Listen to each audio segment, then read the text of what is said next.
Amigas, amigos de Ultimátum de MX, ¿cómo están? Muy buenas tardes. Tenemos en nuestro estudio a un querido amigo, compañero, periodista, Gaspar Romero Pérez. Bienvenido, bienvenido, Gaspar.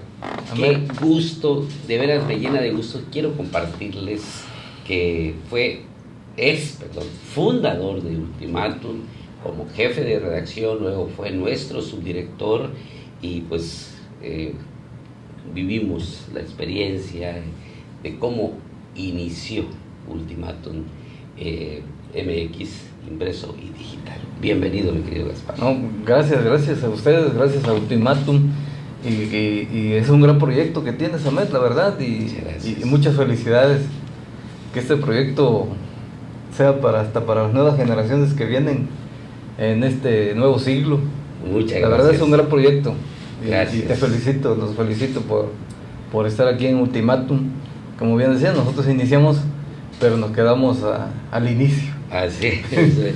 Muy bien. Javier Guizar, Alejandro Moguel, ¿cómo están? Muy bien. Bienvenido. Pues en el 2018 pues ocurrió el crimen de Mario Gómez. Eso fue en Yajalón. En San Cristóbal en el 2021 también fue ultimado a tiros Freddy López Arevalo. Y recientemente en Cintalapa, Víctor Alfonso Culebro Morales. Y pues, por supuesto hay indignación, hay consternación en el gremio periodístico. Y ayer ocurrió una concentración de colegas y participaste ahí, Gaspar, de ahí la invitación para que platiquemos sobre lo que está pasando. ¿Qué sentiste ayer en el marco de esta protesta? Y bueno, la verdad es que resulta muy difícil decir lo que comentábamos ayer. Las estadísticas suben y el periodismo de luto, pero creo que estamos insatisfechos en los resultados de las investigaciones. No creemos que los actores intelectuales estén en la cárcel. Incluso los materiales tampoco nos convencen. No sé qué opinión tengas, mi querido Gaspar. No, pues son hechos muy lamentables, muy lamentables. Si se podría decir que en términos generales, pues no vivimos una persecución en los medios de comunicación, pero con estos tres hechos se lamenta y se condena al mismo tiempo, por la simple y sencilla razón que al matar a un periodista también muere la libertad de expresión. Como mencionado, es el caso de Mario Gómez, que estaba fuera de su casa, llegan dos sicarios, le disparan y lo matan.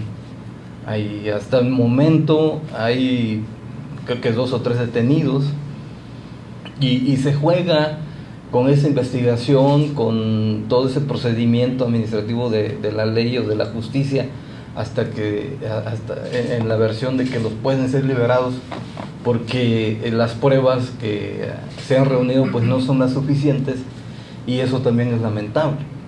El otro caso de Freddy López, que iba llegando a su casa y que aparentemente una persona, estaba fuera de su casa, lo estaba esperando, le asesta un tiro y se va. Y hasta ahorita pues nadie es culpable, no se sabe cómo van las investigaciones.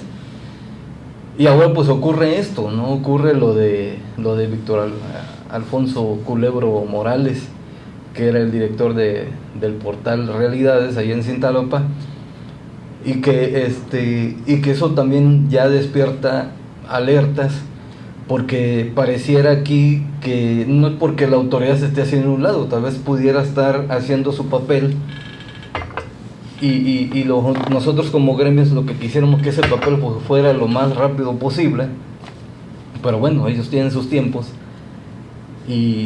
pero hay que esperar la investigación, pero que esa investigación llegue a las últimas consecuencias para saber lo que ocurrió realmente en términos de criminalística de la investigación, y saber al menos por qué perdió la vida Víctor, ¿no?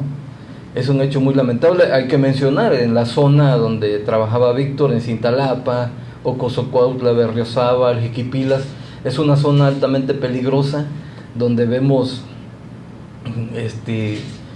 reportes que se roban vehículos sobre la carretera, donde escuchamos o trascienden de que hay operación de la delincuencia organizada, de que a pesar de la presencia del ejército, pero la delincuencia organizada está como Juan por su casa y nadie los detiene, nadie les dice nada. Pero bueno, vamos a esperar qué dice la fiscalía en toda esta maraña que se da por el homicidio de Víctor. Y es un hecho lamentable porque Chiapas como que se está yendo a un extremo de alto riesgo. El periodista ya no puede caminar o puede andar en las carreteras libremente ejerciendo su trabajo de investigación, o simplemente ir a buscar donde está la noticia. A mí me pasó cuando ocurrió un enfrentamiento entre guardias nacionales y ejército contra un grupo de la delincuencia organizada en la Concordia, y que se registraron ahí hechos como la quema de un rancho. Pues al acudir, pues obviamente el ambiente que se respira pues es muy difícil. Me interceptan 2 personas y claramente me dicen que yo no podía estar ahí. Obviamente yo me tuve que retirar, porque no es lo mismo cubrir un evento social o de movimiento social, como nos tocó el zapatismo, sí, a cubrir ya algo tan difícil, tan crítico como la operación de la delincuencia organizada, que no sabe uno en qué momento se te puede aparecer alguien ahí loco, enfermo mental, y te puede hacer algo, ¿no?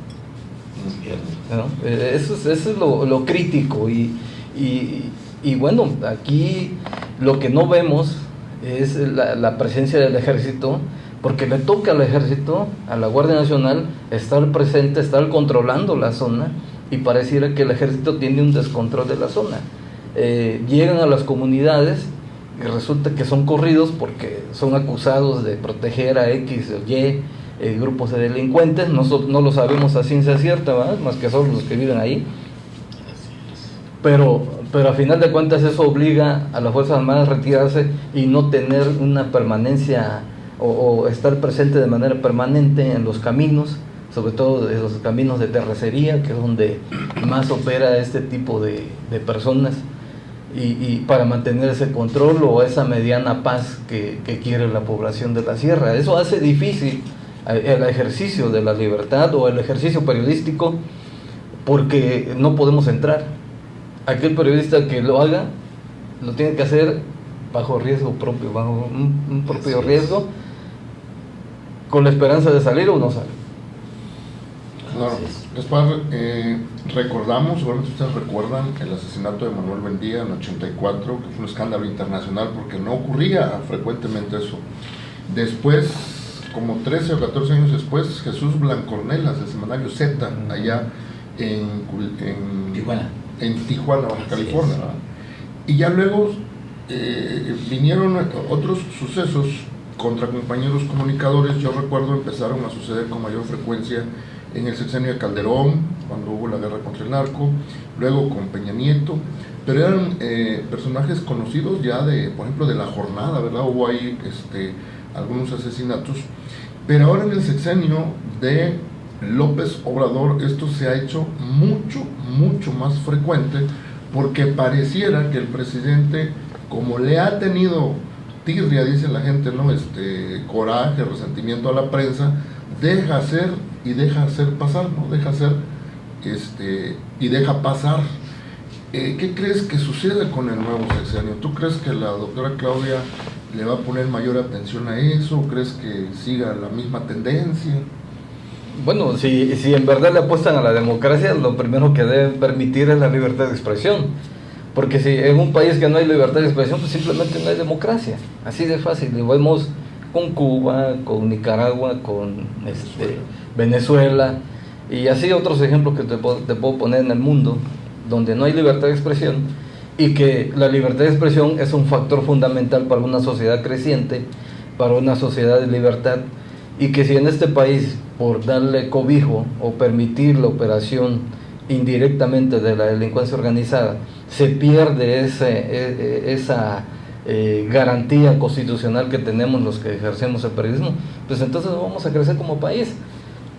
Pero además, desde el inicio del sexenio, independientemente de toda esa tirria que se daba o que se dio, porque no le dieron voz, porque simplemente lo menospreciaron, etcétera, etcétera, etcétera, las comunidades, en este caso del Estado, en muchas comunidades, comenzaron a cerrarse a los medios de comunicación. Antes se permitía el acceso a los medios de comunicación, pero ahora con el simple hecho de acusarlos de todo, hasta de los problemas que tiene el país, cuando somos informadores, ¿no? O sea, ejercemos una acción honorable, que no nos andamos metiendo con nadie, simplemente tratamos de informar, pero sin embargo ahora el periodista se responsabiliza de todo.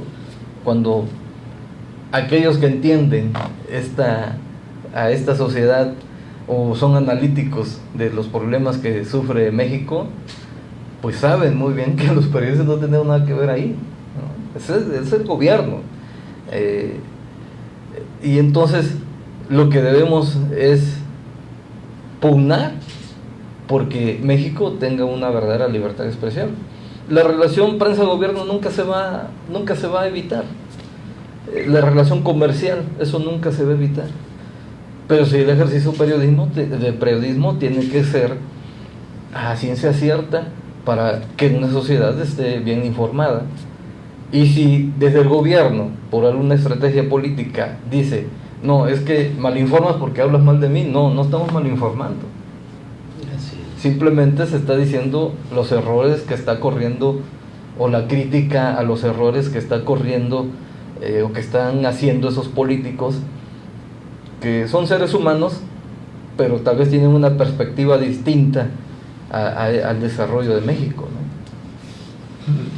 Gaspar Romero, llevas años en el mundo del periodismo, eres un reportero nacional, haces enlaces a nivel nacional con diferentes medios en la Ciudad de México y cubres el estado de Chiapas. Has estado en eventos, viste pasar a gobiernos priistas, llegaron los panistas, volvieron a llegar los priistas y ahorita están los morenistas en el poder. Pero antes de ser periodista eres también ciudadano. Tú andas en la calle, eres un periodista muy reconocido, percibes, ¿cuál es tu percepción de los gobiernos pasados a este? Porque tú lo percibes, lo escuchas y lo ves. ¿Sí incrementó la violencia o en el pasado se maquillaba? Porque también había violencia y se maquillaba, porque ellos dicen que se maquillaban los números, pero tú tienes una percepción como ciudadano y como periodista. ¿Cómo ves el contexto en el que hoy te desenvuelves profesionalmente como periodista? Bueno, la peor época desde mi punto de vista del periodismo ha sido en el gobierno de Pablo Salazar, ¿no? ¿Por qué? Porque bueno, pues ese gobierno llegó con una soberbia nata y creyendo tener la verdad en la boca, y fue uno de los que precisamente fomentaba el descrédito a los medios de comunicación, a los periodistas en todo caso. Vemos el caso de Sherato, en paz descanse, que estuvo en la cárcel, y así esa persecución de su fiscal contra los medios, en aplicarles un delito sin haberlo cometido, esa acción de reformar el Código Penal o elevar la penalización en términos de libertad de expresión cuando la tendencia era otra. Aquí decían, no, es que aquí hay que encarcelar al periodista porque el periodista se dedica a difamar. No se dedica a difamar, se dedica a informar, se dedica a lanzar opiniones, ¿no? Pero viéndolo, haciendo un balance en sí, la violencia viene desde el gobierno de Calderón, más bien desde el gobierno de Fox, cuando se elevaron los secuestros con el gobierno de Fox. Llegó Calderón y esa guerra militar que dio a la delincuencia organizada tuvo repercusiones colaterales. El ejemplo que decía Alejandro de de los periodistas muertos. Hubo muchos periodistas muertos y hasta la fecha no sabemos Se quién. Televisa en Acapulco Guerrero. Exactamente, y hasta la fecha, hasta ahorita no sabemos quién los mató. Somos estadísticas nada más, y el periodista no puede ser estadísticas de organizaciones civiles, ni siquiera del Ministerio Público ni de nadie. Somos ciudadanos, y al momento de sufrir un atentado, ese atentado se debe esclarecer, cosa que hasta este momento, desde el gobierno de Calderón y de Peña Nieto, pues no hay. Bueno, acaban de extraditar de Estados Unidos Bueno, a México al de en Ciro el Gómez caso Leiva, de Ciro Gómez Leiva, en este que sexenio, organizó el atentado, ¿no? exactamente, acaban de extraditarlo, se logró detener, se logró una gran banda ahí. Es impresionante cómo esa red, se hizo una red para atentar contra Ciro Gómez Leiva, por ejemplo.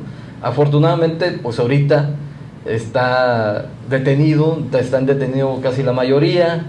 El patrón que le dicen que ya fue extraditado de Estados Unidos a México, y que están en las investigaciones, aunque dentro de esas investigaciones hay 2 personas, creo que son del sexo femenino, que podrían alcanzar su libertad. Sí. ¿Por qué condición? No lo sé, pero bueno, ese es, diríamos, un pequeño balance que se podría decir a grandes rasgos de lo que ha pasado en este país en los últimos 3 sexenios. Es cierto. Gaspar, conocemos tu trayectoria periodística, haces trabajo reporteril de campo, de investigación. Ante esta ola de violencia, que evidentemente es el crimen organizado, ¿cómo será tu agenda de vida periodística en un futuro? Un medio nacional te pide, oye, ve a Comalapa, ve a La Concordia, oye, ¿cuál es tu respuesta y cómo te ves en un futuro haciendo periodismo? Es muy difícil. Mira, tenemos que adoptar ciertas medidas. Eso se ha venido aplicando ya por parte de la Organización de Estados Americanos, la Comisión Interamericana de Derechos Humanos, varios organismos internacionales, tomando ejemplos de Colombia, por ejemplo, que en esta modernidad es increíble, ¿no? De que México esté viviendo, o nunca pensamos nosotros los mexicanos que íbamos a llegar a ese nivel. Pero decían que nos íbamos a colombianizar, ¿no? Se decía, ¿no? Porque eso ocurrió a partir de Carlos Salinas, cuando comenzaron, se dice, ¿no? Que de ser paso o trasiego de drogas México comenzó a convertirse en bodega, y que por eso comenzó a decir, vamos a colombianizar. Y bueno, en Colombia los reporteros tuvieron que tomar ciertas medidas precautorias o preventivas o de autoseguridad para poder ir a zonas de alto riesgo, porque también ellos sufrían ese tipo o sufrían los atentados, sobre todo de los grupos rivales, de que si veían un medio de comunicación llegar primero, que es lo más peligroso que le puede ocurrir a un reportero, llegar primero a una escena del crimen, Sí. porque entonces está significando que alguien, y no la autoridad precisamente, alguien le está avisando lo que está ocurriendo. ¿Sí?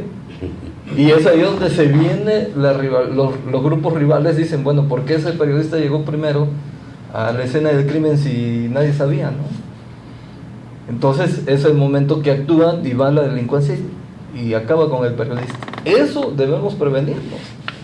Y les pongo un ejemplo claro de lo que ocurrió aquí hace poco en un atentado de un que después se supo que era líder criminal de aquí en el fraccionamiento La Gloria, que vi a varios compañeros llegar a la escena del crimen, a uno que le dijo, tranquilo amigo, ahorita va a venir la ayuda.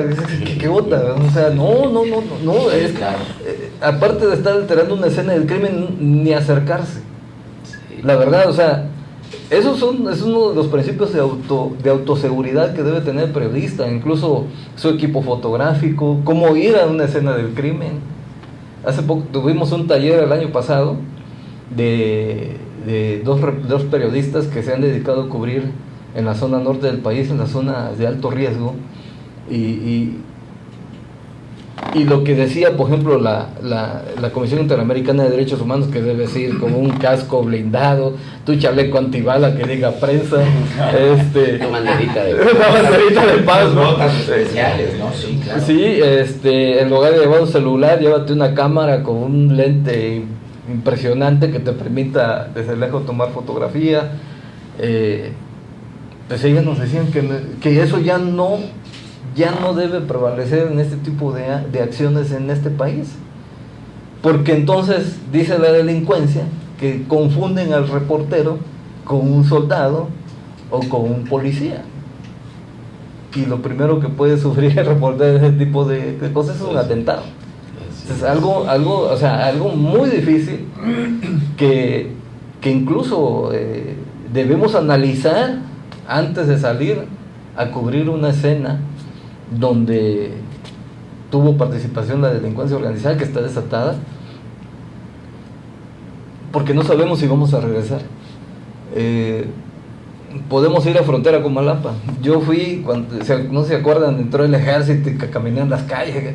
Bueno, entró 2 horas y luego huye maluye, como dicen, ¿no? Se salió el ejército de la cabecera municipal de frontera con Malapa, y al otro día paso a traer a 2 compañeros de Comitán y nos vamos a frontera con Malapa.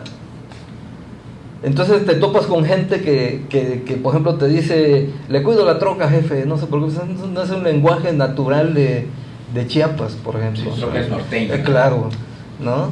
Te topas con gente que en la mera entrada de la cabecera municipal tienen ahí casetitas y que no te dicen nada al entrar, pero te están vigilando, te están tomando el número de placas. Sí.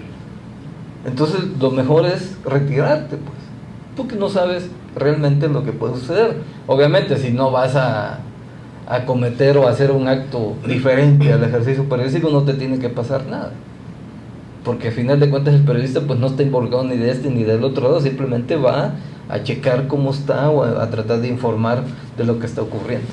Entonces son factores en este momento que se pueden recrudecer en el estado de Chiapas. Eso puede pasar, y lo que va a provocar es que el periodista pues ya simplemente no vaya. Y lo que ocurre, ¿no? Checar las redes sociales a ver qué está pasando y recuperar ahí a veces información que no puede ser certera. Sí, pero eso limita el trabajo de Claro. la libertad de expresión, limita la libertad de expresión. Luego entonces, yo sigo pensando, no sé qué piensas tú, de que la autoridad debe empeñarse en garantizar el trabajo del periodista, porque si no, como tú dices, si ya no vamos al terreno de los hechos, entonces ya se pierde objetividad, Así es. se pierde precisión, ¿verdad? Entonces ya no se cumple con la labor informativa completa. Exacto. Entonces, ¿piensas lo mismo? ¿La autoridad tiene Sí, que de hecho, garantizar? bueno, es que para eso son las autoridades. Tienen que aplicar el Estado de Derecho. El ejército tiene que estar de manera permanente en una zona de alto riesgo, y no se trata de una exigencia, sino se trata de lo que dice la Constitución política, de lo que dicen nuestras leyes en términos de combate a la delincuencia, porque nosotros como ciudadanos podemos exigir, pero si la autoridad no llega, pero bueno, la autoridad está obligada por ley. Sí. Claro, Eso es diferente. Tú has estado involucrado en algunas organizaciones de periodistas y quisiera preguntarte, ¿los mecanismos de protección a periodistas han funcionado? ¿Ya están obsoletos? ¿Deben seguir existiendo? ¿Deben reforzarse?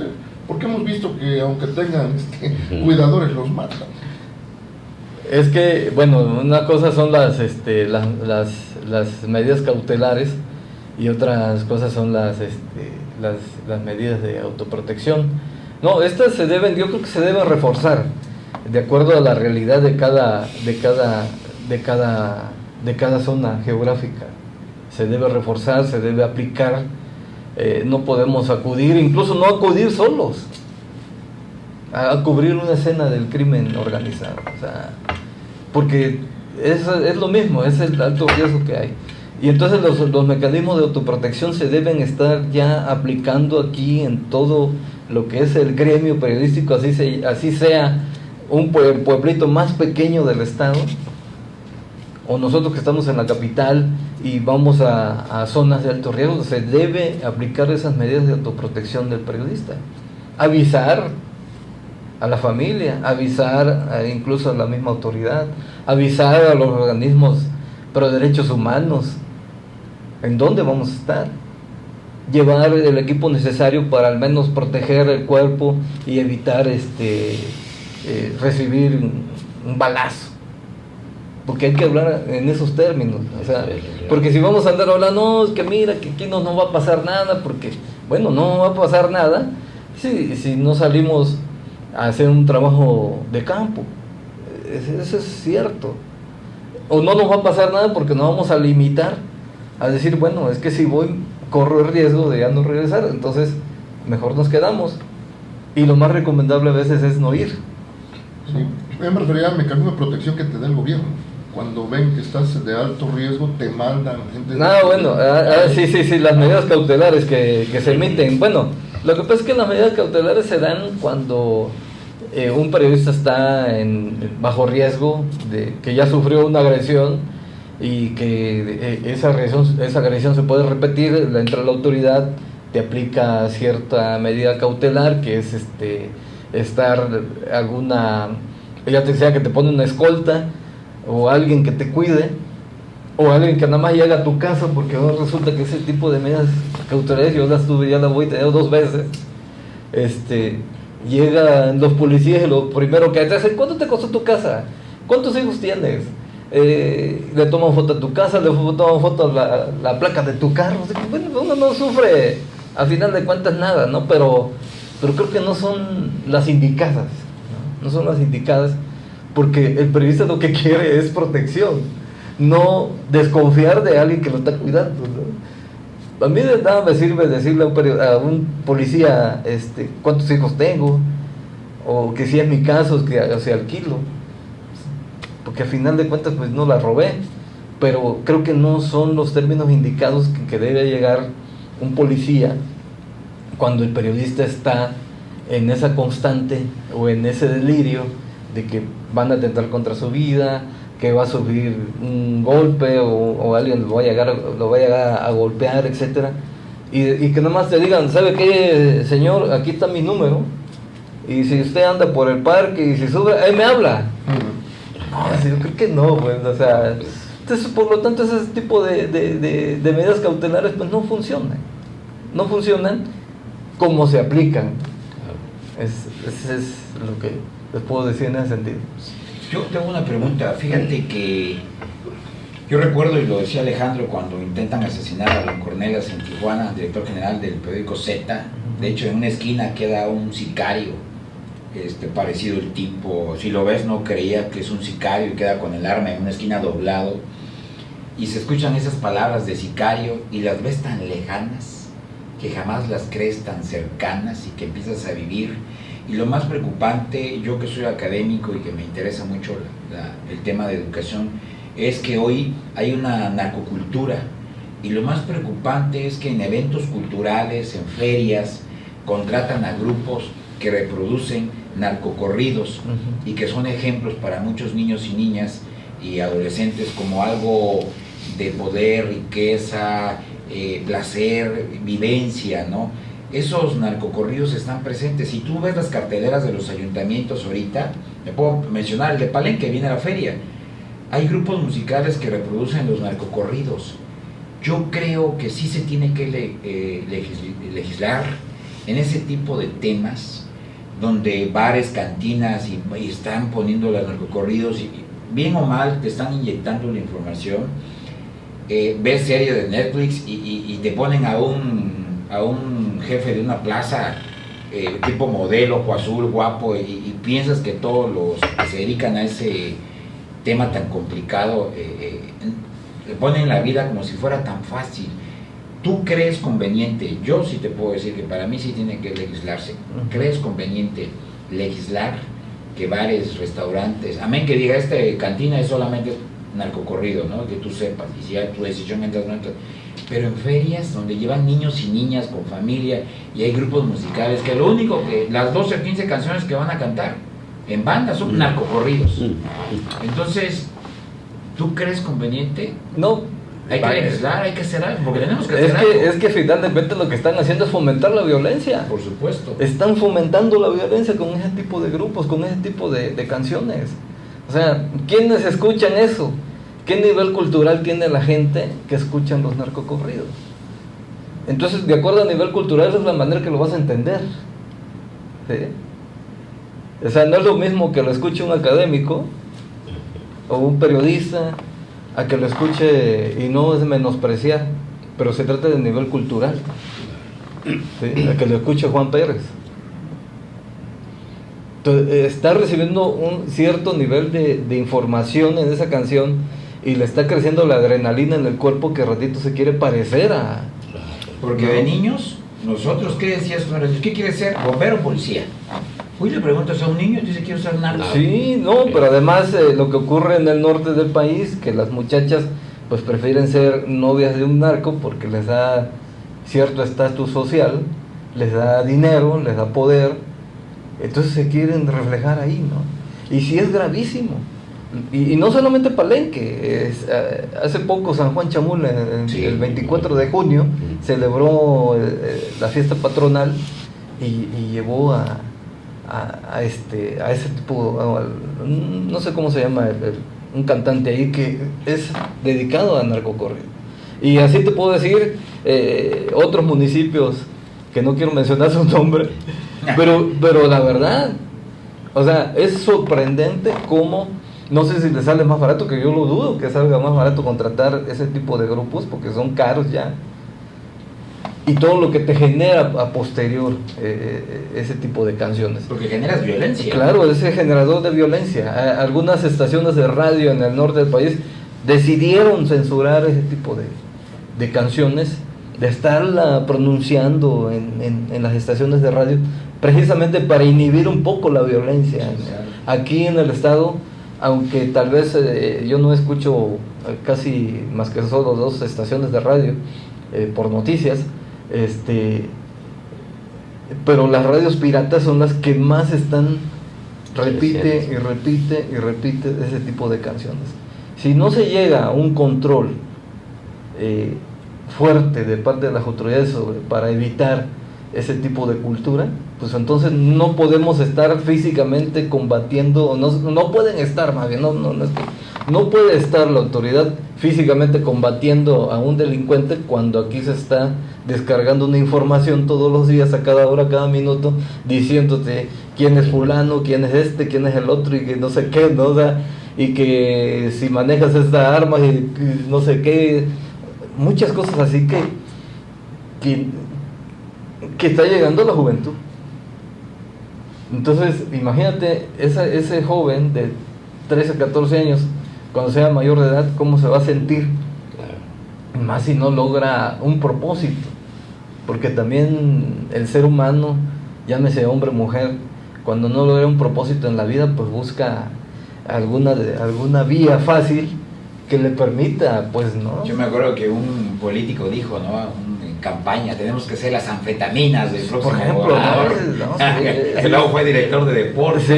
Sí, eso, imagínate eso. Y que quiere volver. Y que quiere volver, ¿no? O sea, es terrible. Sí. Terrible escuchar ese tipo de discursos, pero no hay cultura ni política ni intelectual, pues. Por eso son los yo creo que nada más haber leído el libro vaquero ese político.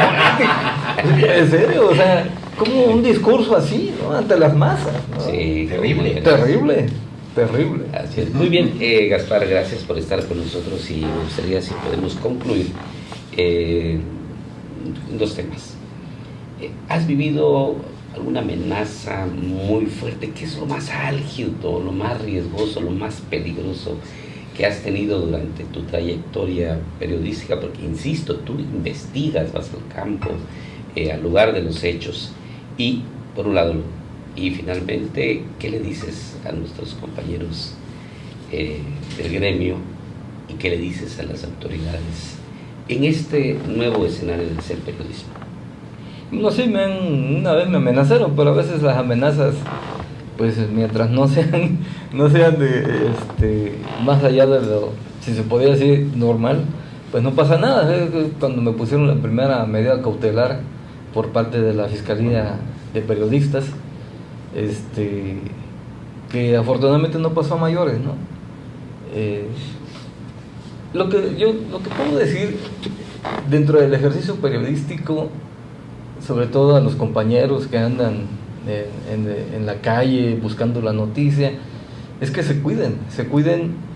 Por fortuna, Tuxtla Gutiérrez, por mencionar algunos municipios, Tuxtla Gutiérrez, San Cristóbal, pues no están en ese nivel de violencia que podamos sufrir alguna agresión física o orgánica, por así decirlo. Pero sí podemos correr ese riesgo cuando vamos a una zona, válgase la redundancia, de alto riesgo, y que a veces es mejor andar en grupo. Lo decíamos, por ejemplo, cuando la gente nos agredía constantemente, cada marcha, cada que nos insultaban, nos echaba piedras, todo. ¿Y qué decíamos? No, a ver, vamos en grupo. ¿Cuántos somos? No, que somos 10, que vamos bueno, vamos, entrevistamos y nos retiramos. Cuando ya veamos acción, nos metemos y ya sé que nos ponemos del lado de la policía, que es donde más llueve piedra, o del lado de la gente, donde no llueve piedra. O sea, lo único que llueve son gases lacrimógenos, ¿no? Sí. O sea, estoy hablando del año pasado. Sí. ¿No? Entonces, pero siempre andar en grupo. Oye, pero se pierde la exclusividad. Antes buscábamos. Bueno, es que una exclusiva. Sí, pero una exclusiva se te puede dar en una entrevista. Pero en un hecho. En una manifestación. En una manifestación, pues no, es muy difícil. Pero por ejemplo, quiero ir a Comalapa, quiero ir solo para que sea nota exclusiva. No voy en grupo, ¿no? Pues puedes ir. Mira, puedes llegar a un territorio así, pero sin que sepan que eres periodista. Si tienes un contacto como el vaquero de que... No, pero lo más recomendable es eso. En zonas de alto riesgo lo más recomendable es andar en grupo, tomar las medidas precautorias o cautelares o de autoprotección que debe llevar un periodista, para que al menos